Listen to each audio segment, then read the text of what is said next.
back to Rating the Lists, where we review, discuss, and reimagine popular movie lists objectively. We're your hosts. I'm Jerry. And I'm Brad, and on this episode, we'll be exploring number 47 from Sports Illustrated's The 50 Greatest Sports Movies of All Time. All right, and number 47 is It Happens Every Spring. Released in 1949, directed by Lloyd Bacon, starring Ray Milland, Jean Peters, and Paul Douglas. A college professor's long-term scientific experiment creates a substance that repels wood. He soon realizes the possibilities and becomes the most dominant pitcher in the major leagues. Yeah, this is really boring. really. I fell asleep, guys. I'm gonna be honest. This is like 1,000 other lame comedies from. It's that so era. bad. It's so bad. There's nothing special about this movie. We're supposed to believe that this guy created something that repels wood, so the ball can never hit the bat. Yeah. It's absurd. It's stupid. The comedy does not land whatsoever. Yeah, at all. There's really nothing that's particularly funny about it. It's supposed to be a comedy, but there's really no spot where you're laughing in the movie. You're just like, I mean, maybe this was funny to people in 1949. I don't think that it was, because no one talks about it. I mean, I have never heard of this movie. I saw it a really long time ago, but man, it's dull. I literally fell asleep for an hour, guys. I'm sorry. I couldn't. I was passed out. I had a nice little warm puppy next to me, and I just passed out. And didn't miss a thing. Yeah, it really was not good. It didn't end well. It ended weird. Yeah, I mean, this is another one. This is, where, the direction's fine. The writing is meh. That's probably the worst part about it, is the writing. That a lot of the premises inherent in this movie are dumb. He's set up this scientific experiment, and a baseball breaks through the window of his office, and it kind of crashes it, and it's just like, okay, so just recreate your experiment. Also, I think a reason why this isn't funny to me is because he's cheating. Is basically what he's doing. And in our history, the last few years or 20 years or whatever, it's been a huge issue in the league. It's been like that since the beginning of time. There were cheating scandals in the 1800s. Right, and I think that for me, especially the last scandal that happened with the steroids. No, the Houston. The stuff with the sign stealing. Yeah, it just really wasn't. Yeah. It's not a funny subject to me at all. It's not funny. Yeah. I don't find that hilarious. He literally was putting this stuff that he created in his glove and then rubbing the ball with it and then throwing it, and then nobody could hit it with their bat. The ball would float up and over his bat, and it was just So it's I couldn't really it's kind of like Ratatouille. I just couldn't get behind Ratatouille with the rat in the kitchen. I just couldn't.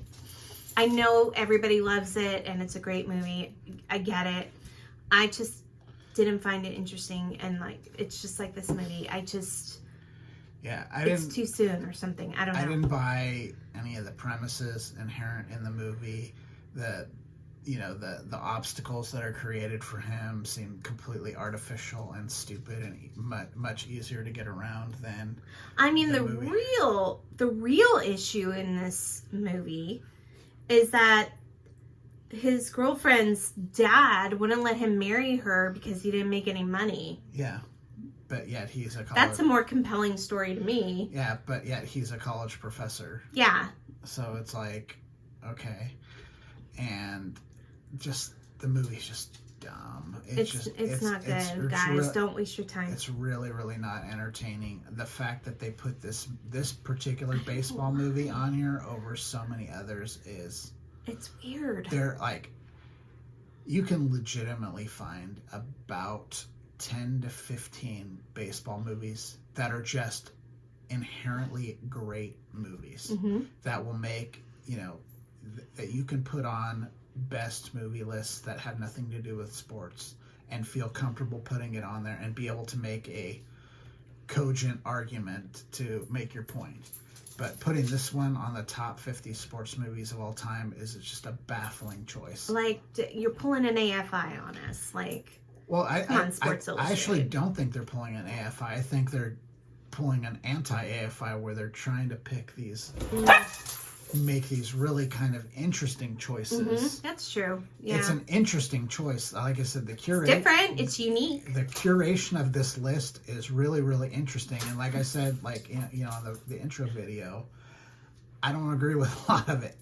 We've watched about, almost a dozen of the movies on this list at this point, and some of them have me shaking my head. This is one of them. It's like, why is this one on there? There's so many really, really good baseball movies that you could replace with this that aren't on this list, where you're like, that did come out before in 2003. Yeah.